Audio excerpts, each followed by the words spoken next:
El gobierno de Ecuador comenzó a construir una de las dos cárceles que prometió Daniel Noboa durante su campaña presidencial.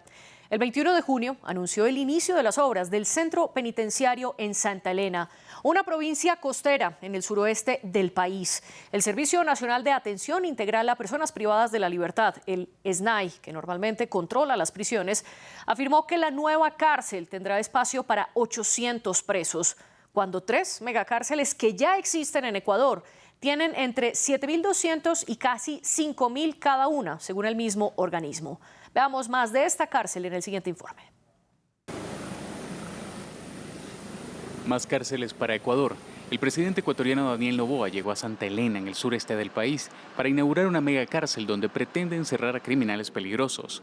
Esto como parte de su lucha frontal contra el crimen organizado. Hace tan solo 7 meses el sistema penitenciario estaba secuestrado y humillado por las organizaciones criminales que habían convertido a las cárceles en sus centros de operaciones. Por eso, para que la gente no se olvide, el nombre de esta cárcel va a ser la cárcel del encuentro. La nueva cárcel se suma a las 36 existentes en todo el país y será construida en un tiempo récord de 300 días. Pero la construcción no fue bien recibida por organizaciones de derechos humanos, ya que en sus alrededores hay un bosque primario y restos arqueológicos. Los locales tienen incertidumbre de cómo sus nuevos vecinos pueden irrumpir la calma en la que viven.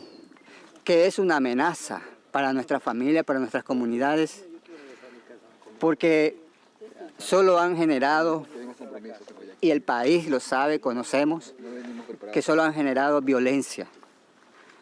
Han generado muerte y significan un peligro inminente para todas las comunidades de este sector que son territorios de paz. Es porque de ahí van a venir bastante gente peligrosa, pues, de que están en la prisión, pues. Ya, pues, por eso nosotros, el pueblo aquí está intranquilo por lo que va a haber la cárcel. El centro penitenciario costará unos $52 millones y estará equipado con 6 torres de vigilancia, detectores de metales e inhibidores de señal telefónica, siguiendo un modelo similar al establecido en El Salvador por Nayib Bukele. Las prisiones ecuatorianas han sido escenario de violentos enfrentamientos en los últimos años. Desde 2021, más de 460 reclusos murieron en disputas de poder, un conflicto del que los vecinos de Santa Elena habían logrado escapar.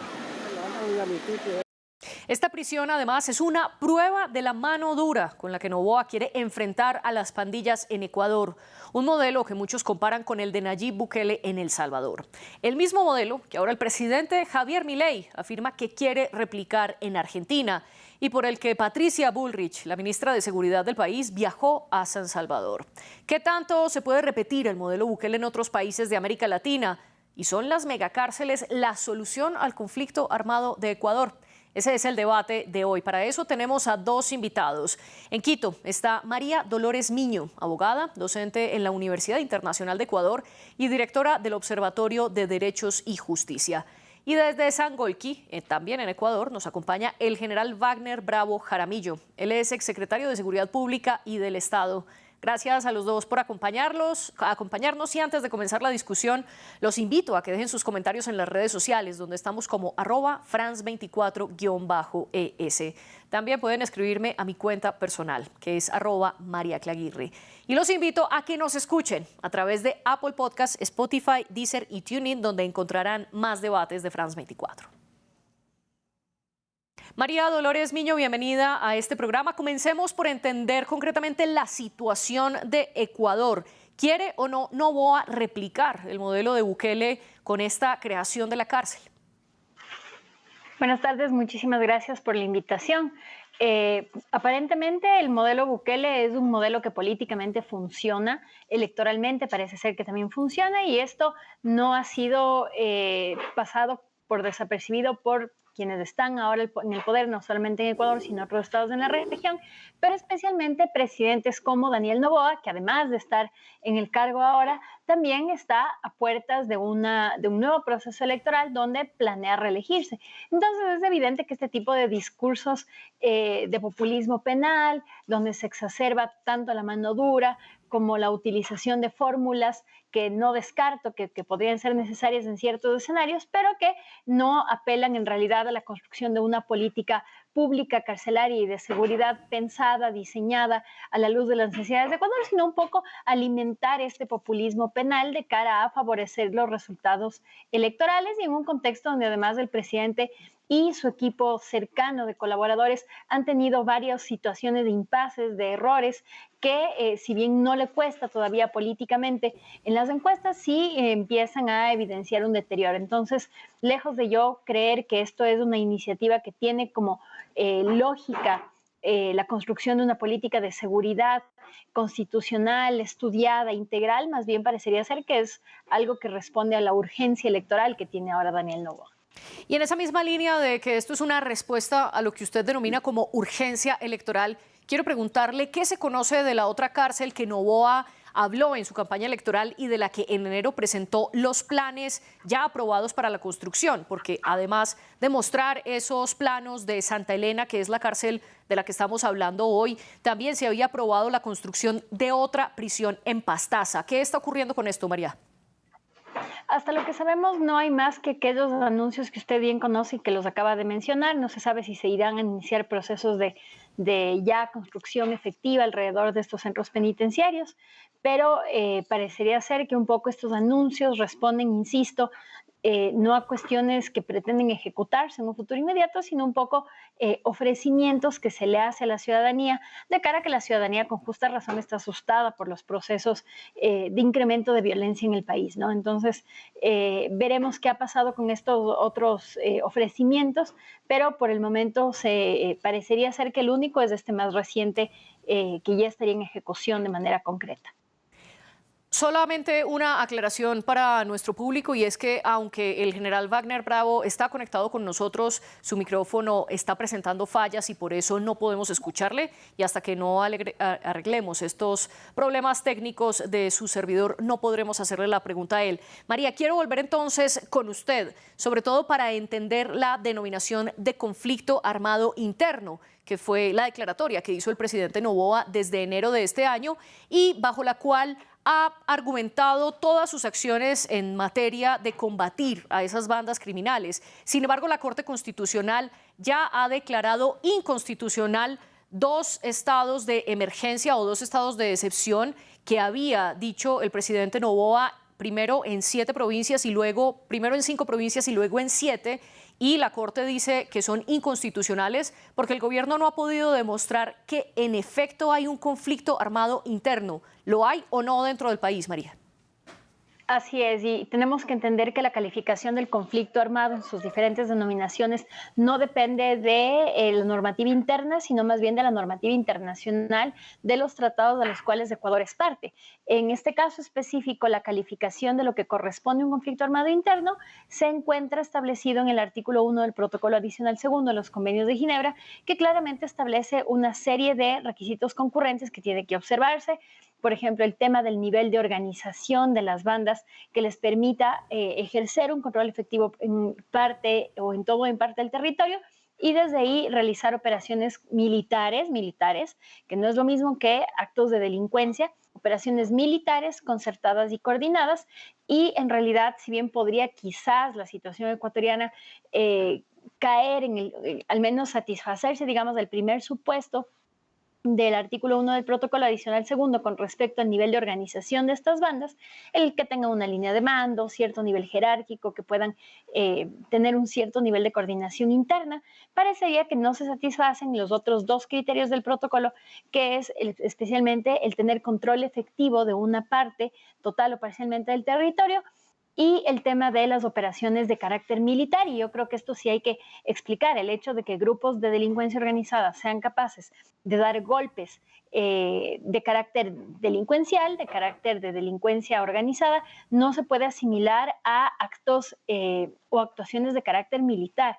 Y creo que por esto la Corte Constitucional ha dicho, en realidad en este momento ya no parece existir o configurarse estos requisitos que darían paso a la definición de conflicto armado interno. Ahora bien, con esto no quiere decir que la Corte desconozca que hay una grave situación de inseguridad en el país, y ya lo ha dicho en varios estados de excepción, no solamente durante el gobierno de Noboa, sino incluso antes, cuando teníamos los problemas de los motines carcelarios.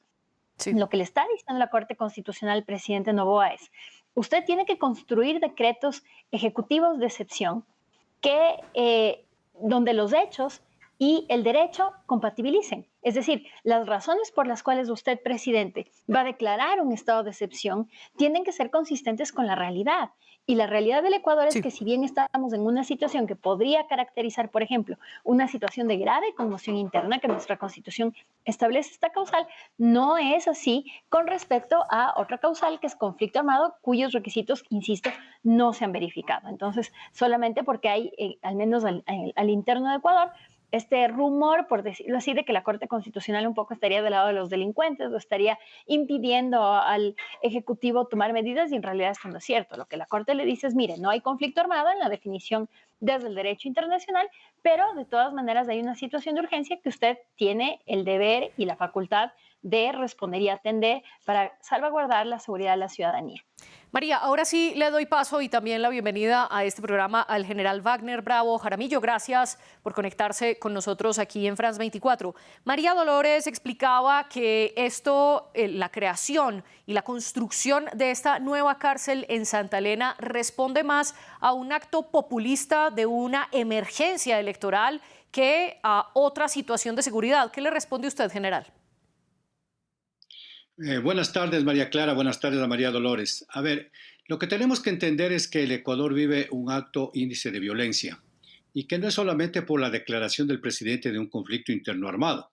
Hace aproximadamente 2 años se declaró amenaza a la seguridad nacional, al crimen organizado, fundamentalmente el narcotráfico, a la minería ilegal y a los actos terroristas. Quiere decir que el país ha tenido unos altos índices de violencia a lo largo de muchos años y que los diferentes gobiernos tienen que tomar acciones correspondientes para poderlos minimizar y permitir una convivencia pacífica. ¿Qué significa una amenaza? Una amenaza quiere decir que no es del delincuente común, que no es del arranchador de carteras o el que roba un vehículo, sino que hay una organización que desde mi punto de vista es transnacional y que tiene otros visos de simplemente una violencia. Esto tiene que ver mucho con el tráfico de armas, del tráfico de explosivos, del tráfico de personas, del tráfico de estupefacientes, el lavado de dinero. Es decir, que el crimen organizado ya de una u otra manera le vio al Ecuador como un país débil y desinstitucionalizado. Y por lo tanto tiene el poder, fundamentalmente el económico, porque no podemos decir que tienen el poder de las armas como para enfrentarle al Estado ecuatoriano, sino que tiene el poder económico para ir teniendo mejor tecnología, mejor armamento, mejor inteligencia y por lo tanto amenaza no solamente a la convivencia pacífica, amenaza a la democracia. Hay que entender que en el Ecuador tenemos ya algunos casos judiciales de metástasis, tenemos el purga y otros eventos en los cuales ya el crimen organizado en los últimos 10 o 15 años se ha ido enraizando en la población. Sí. Y por lo tanto, si no lo detenemos, realmente está en peligro la democracia y lo que decimos nosotros, vivir en un país en paz. Entonces, ¿qué hicieron o qué han hecho los gobiernos? Unos más, unos menos. Pero el presidente Lasso, voy a poner el ejemplo de hace un año y más, ya le declaró la guerra, no formalmente como lo ha hecho el presidente Noboa, porque cuando dijo no voy a negociar con los delincuentes y les voy a aplicar todo el poder de la ley, inclusive las armas letales, ya les declaró la guerra. Y hoy el presidente Noboa lo ha hecho directamente. Y en su plan de gobierno, el presidente, luego que el presidente Lasso decretó la muerte cruzada, determinó rápidamente cuáles serían sus líneas de acción. Y él ha determinado que hay que fortalecer el sistema carcelario. Pero esta es una pequeña parte. No es que con una cárcel o 2 que vayamos a construir, que van a estar aproximadamente, posiblemente unas 2,000 personas de los más peligrosos, hemos solucionado el sistema de rehabilitación del país. El sistema de rehabilitación social del país, donde están los hoy llamados PPLs, porque aquí no les podemos decir presos, sino personas privadas de la libertad, necesita una reingeniería total de fortalecer esta institución. Entonces, coyunturalmente, si es que se va a construir, como ya lo ha dicho el presidente la semana pasada, me parece adecuado, porque sí hay que aislar las cabezas de este crimen organizado, que vuelvo a repetir, es el delincuente criollo, pero que tiene una estructura supranacional, que posiblemente viene de los carteles de la droga, viene de quienes están, con esto termino María Clara, con disculpas, que viene inclusive de aquellos que están demandando puntualmente la droga. Entonces yo creo que es una medida coyuntural, pero que tiene que tener otras medidas de largo plazo y que sean estructurales. Usted se adelantó a la pregunta que quería hacerle, general, ¿de qué tanto servía la construcción de esta supercárcel, teniendo en cuenta que uno, no son 2.000 presos o 2.000 personas privadas de la libertad, sino alrededor de 800 las que estarían allí, según las mismas cifras del SNAI? El SNAI hablaba en 2021 que en todo el país había por lo menos 36.000 presos. Esto usted ya se adelanta, es una medida coyuntural que no soluciona de fondo todos los problemas que tiene el sistema de rehabilitación. Pero quiero preguntarle sobre la situación de quienes están en esas cárceles, porque, por ejemplo, un informe de la Comisión Interamericana de Derechos Humanos en 2022 afirmaba que de las megacárceles que tiene el país, como lo son, por ejemplo, Guayas número 1, conocida como la Penitenciaría del Litoral o la Regional, ellos decían, la comisión decía explícitamente, en dichas megacárceles se han detectado los peores hechos de violencia. ¿Funciona entonces o no la creación de una supercárcel como ahora la de Santa Elena? María Clara, realmente el complejo penitenciario, permítame que lo llame así, tiene una cárcel de máxima seguridad que le llamamos La Roca, tiene una cárcel regional que tiene aproximadamente unos 10 o 15 años de construcción y tiene una cárcel que tiene más de 40 o 50 años, que de paso está dentro de un centro poblado. La principal cárcel, la penitenciaría que nosotros le llamamos, fue construida cuando Guayaquil, hacia donde estaba la cárcel en esa época, Guayaquil, sus últimas casas urbanizadas estaban como a 10 o 15 kilómetros, entonces estaba aislada. Hoy la ciudad se ha ido más allá de eso, entonces no podemos hablar realmente de que es un sistema penitenciario que permita el aislamiento de aquellas personas que han cometido una inconducta y que por lo tanto están privados de la libertad, y no puede el Estado ecuatoriano con su sistema, que hay que decirlo claramente, que es corrupto. Sí, porque si tuviera, no interesa si tenemos una cárcel de máxima seguridad, si tuviéramos una cárcel de mínima seguridad o las instalaciones viejas que tenemos ahora, si no hubiera la corrupción para que pase todo el sistema de teléfonos, de internet, de comida, de armas, etcétera, en donde tú lo acabas de decir, ha habido unas grandes masacres. ¿Por qué? Porque en un determinado momento, para mala suerte, en el Ecuador determinamos de que vayan los cabecillas a esas cárceles. Y esas cárceles es que si yo mañana caigo preso, voy solo, posiblemente mi familia me va a alimentar. Pero cuando cae un cabecilla, están esperándole ya parte de su banda, de su grupo, para recibirle y que viva como cabecilla. Y afuera queda otra parte. Entonces tenemos intramuros y extramuros. Entonces realmente nos va a servir para poder aislar a estos cabecillas, que son los que tenemos que detener, porque si no las cárceles las llenamos, creo que en todas partes del mundo, de la última cadena, de aquella persona que es cogida conduciendo el vehículo, pero que si lo capturamos, no hemos cambiado. La lucha es contra la cabeza y toda la organización que nos permite realmente destruirles, María Clara. Hemos hablado si funcionará o no esta cárcel de Santa Elena, pero quiero que volquemos la discusión más a qué tanto se podría replicar o no ese modelo que ha implementado Nayib Bukele en El Salvador y ahora tenerlo en Ecuador. María, le pregunto concretamente porque diferentes ONGs han denunciado la muerte de por lo menos 300 presos bajo el régimen de excepción que está en vigor desde marzo de 2022 en El Salvador, y también ese régimen ha permitido la detención de más de 80.000 personas. ¿Quiere algo similar Noboa? Uno, con la declaración de conflicto armado que ya lleva varios meses en Ecuador, y dos, con la construcción de estas supercárceles.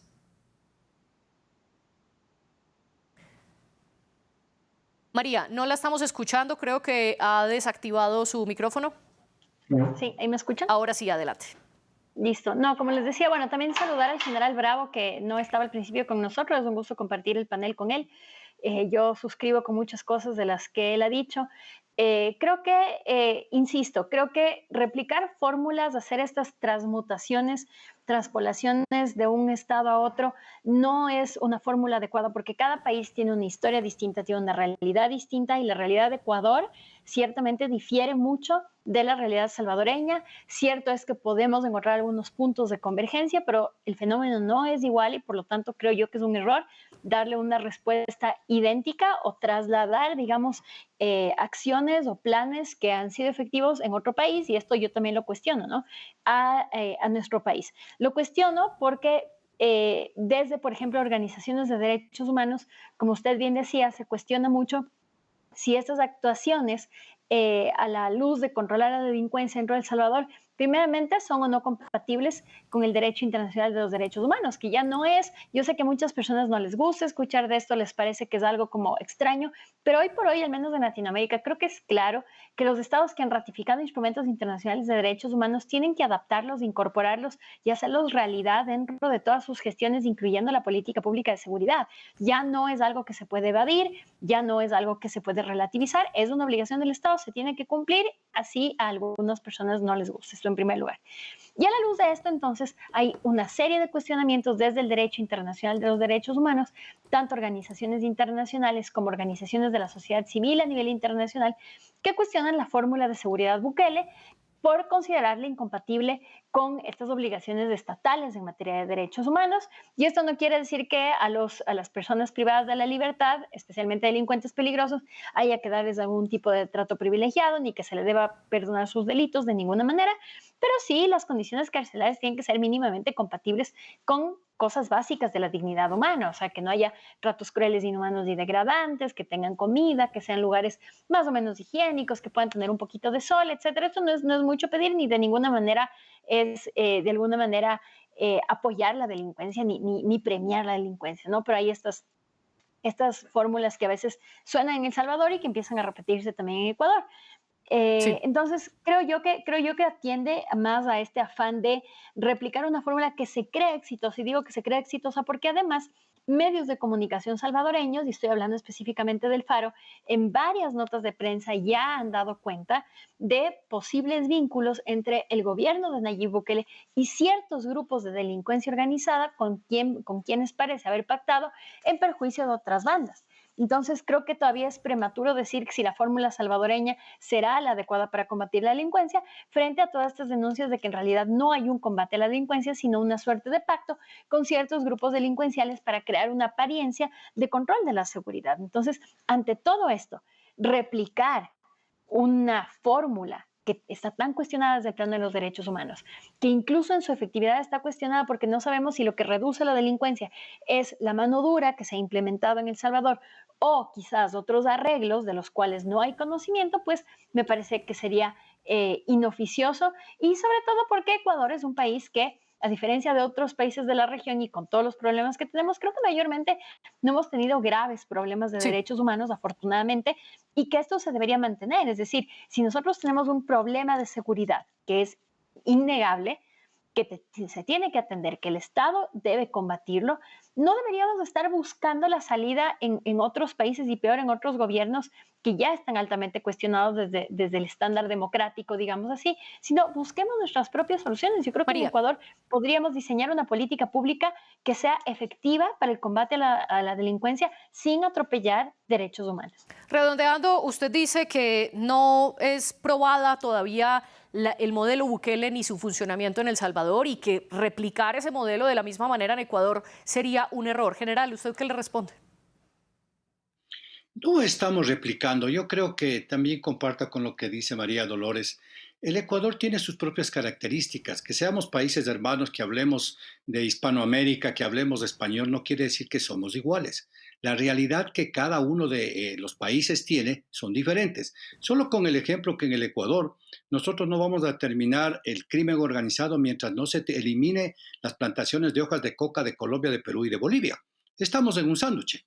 Mientras tanto, estamos peleando con algo que nos coge de lado y nos está llevando a los altos índices de violencia. Pero sí, la única forma de solucionar la violencia no es la mano dura, no es militarizar ni policializar, en el caso del Ecuador, una guerra interna, ni las cárceles, es ir a las causas estructurales.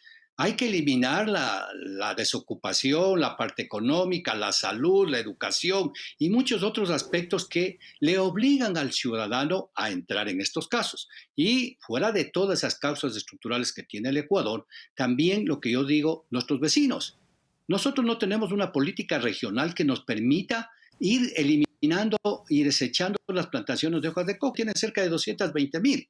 Y por lo tanto la producción de cocaína es extraordinaria. Y mientras haya demanda y haya una oferta, pues entonces aquí hay que involucrar también en las causas estructurales a aquellos que tienen corresponsabilidad, los que consumen y los que producen.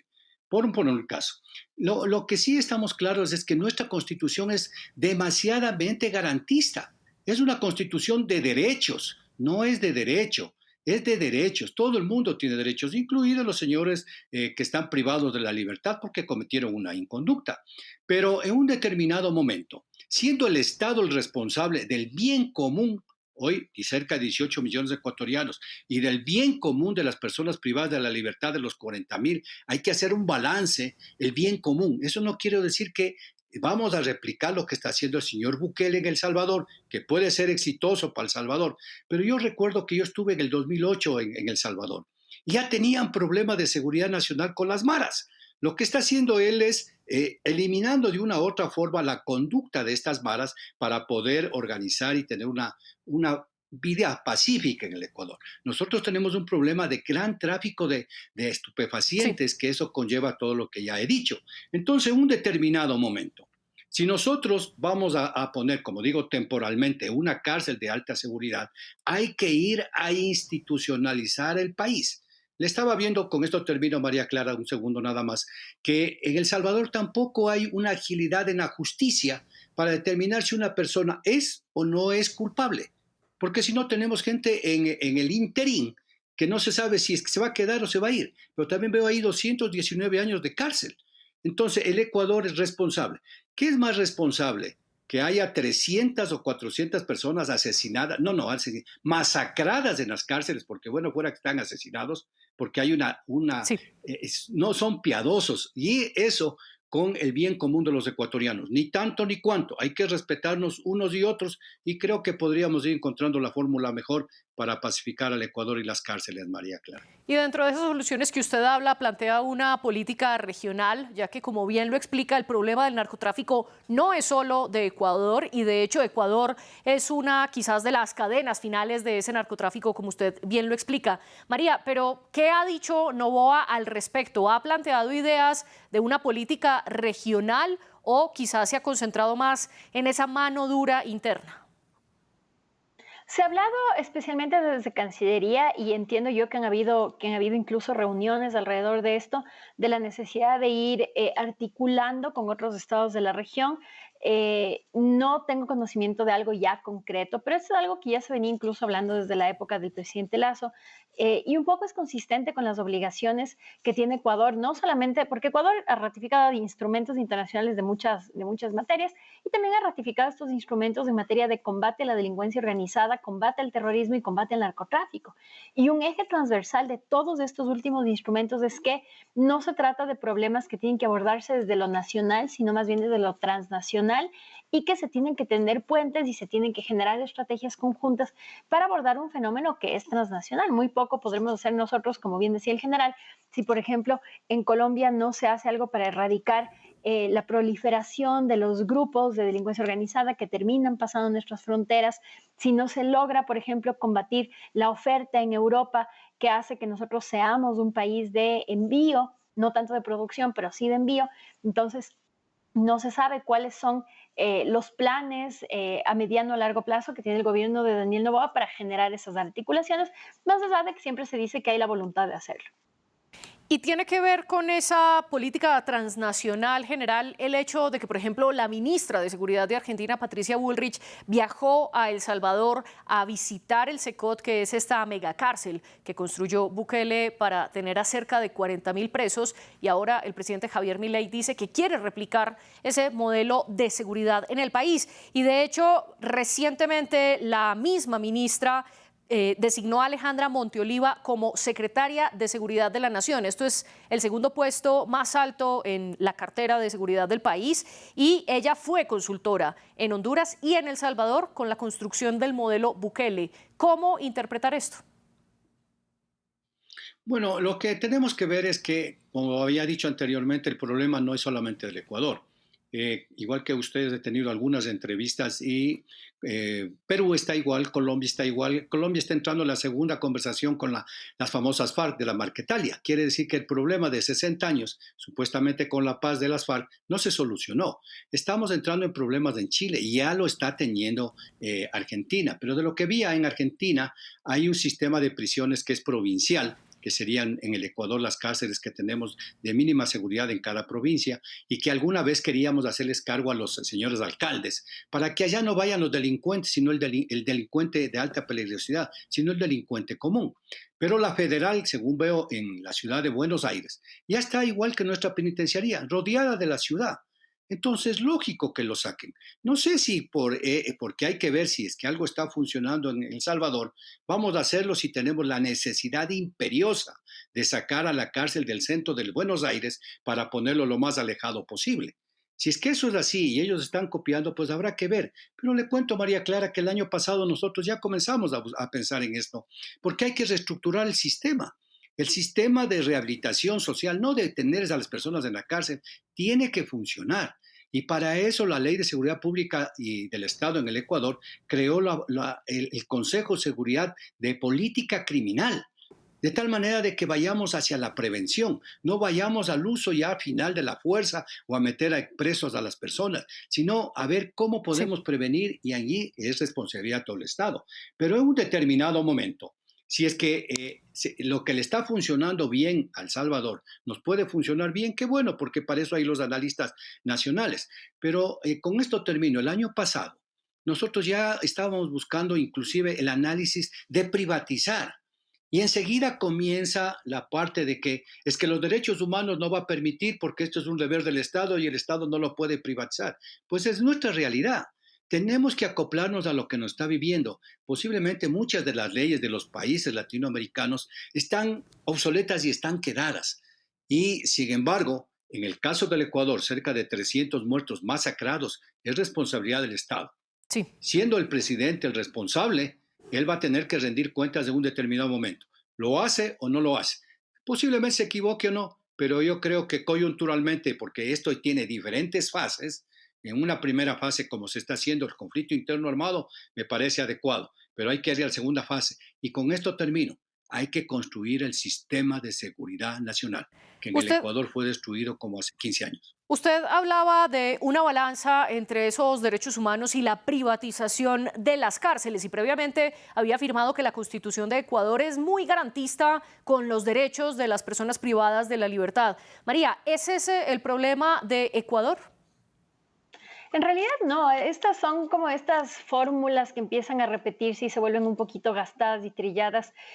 La Constitución de Ecuador a veces, cuando empieza a ser incómoda para ciertos gobiernos, usualmente se utiliza esta fórmula de que es muy garantista. O cuando busca poner límites a un ejercicio desmedido del poder público, se dice que es muy garantista, pero en realidad nuestra Constitución, digamos, no, si bien tiene un articulado un poco más numeroso en cuanto a, por ejemplo, cuál es el régimen legal y constitucional en Colombia, no es muy diferente, y así en diferentes países. Entonces, creo que no tenemos que tenerle miedo a una Constitución que nos garantice a los ciudadanos derechos y garantías. Esto es un poco dispararnos en el pie si decimos que hay una Constitución que tiene muchos derechos, porque nos perjudicamos a nosotros mismos. No creo que el problema va por ahí. Creo que el problema va en una administración, como bien decía el general, deficiente y cada vez en deterioro del sistema penitenciario. Recordemos que en el año 2018 se pasa el sistema penitenciario, que originalmente estaba a cargo del Ministerio de Justicia y Derechos Humanos existente entonces, y se lo reduce a una secretaría que es del SNAI. Y una secretaría, más allá de su designación, es una entidad que va a contar con mucho menos recursos, y evidentemente desde el propio Estado, y no gracias a la Constitución, a propósito, ha habido un debilitamiento de este sistema. Esto no es culpa de la Constitución, no es culpa de las acciones de protección ni de habeas corpus, ni de los defensores de derechos humanos. Esto es del Estado, que en algún momento tomó una decisión, a mi criterio, bastante irresponsable, de cortarle especialmente el apoyo económico al sistema penitenciario, y desde ahí se puede establecer claramente un punto de inflexión donde se empieza a ver el deterioro, donde se empieza a ver la toma por parte de los grupos de delincuencia organizada de las cárceles. Entonces, lo que tenemos que hacer, creo yo, más allá de cuestionar si los derechos humanos son necesarios o hay mucho garantismo, es, bueno, ¿cómo vamos a hacer para fortalecer desde el Estado a el sistema penitenciario? Y esto se tiene que hacer, a mi criterio, no solamente con formación técnica, con capacitaciones, sino este es un tema económico, y el Estado tiene que volver a invertir en un sistema penitenciario que tenga como una finalidad de clara rehabilitación social y no sea solamente este lugar donde vamos a empezar a empaquetar gente, especialmente tomando en cuenta que la María. finalidad, insisto, del sistema penitenciario es esta rehabilitación. María, justamente esa es la pregunta de cómo fortalecer ese sistema penitenciario del país. Usted dice inyectando más dinero y fortaleciéndolo de diferentes maneras. General, un comentario muy breve porque el SNAI y el presidente Noboa afirman que la construcción de esta prisión en Santa Elena hace parte de ese fortalecimiento del Sistema Nacional de Rehabilitación. En 30 segundos, ¿qué le responde usted? En una primera fase sí, pero tenemos que eliminar la gobernanza criminal que hay al interior de las cárceles. ¿Por qué? Porque quienes están gobernando al interior de las cárceles son los delincuentes. Ellos tenían el control. Hoy tiene el control Fuerzas Armadas, pero es temporal porque no es función de Fuerzas Armadas, precisamente para los derechos humanos. Entonces tenemos que fortalecer al SNAI, pero hace un año se declaró que esto debería ser un ministerio para que tenga su propio presupuesto, sus propias políticas, etcétera. Hasta ahora no se lo cumple. Tenemos que ponerle también al sistema de justicia para que se movilice. En este caso de guerra tenemos que movilizar y determinar son o no son culpables. Hay que determinar exactamente cuál es la mejor forma para poder rehabilitar a las personas. Alguien decía que comiencen a trabajar y se ganen el sustento, porque hoy le paga el Estado. Entonces, todo un sistema tiene que funcionar de mejor manera, María Clara. Lastimosamente se nos acaba el tiempo, pero les agradezco a ustedes dos, General Wagner Bravo y María Dolores Miño, por acompañarnos en el debate de France 24 y también un agradecimiento a nuestras productoras Laura Garzón y Tania Herrera. Ustedes sigan conectados con nosotros.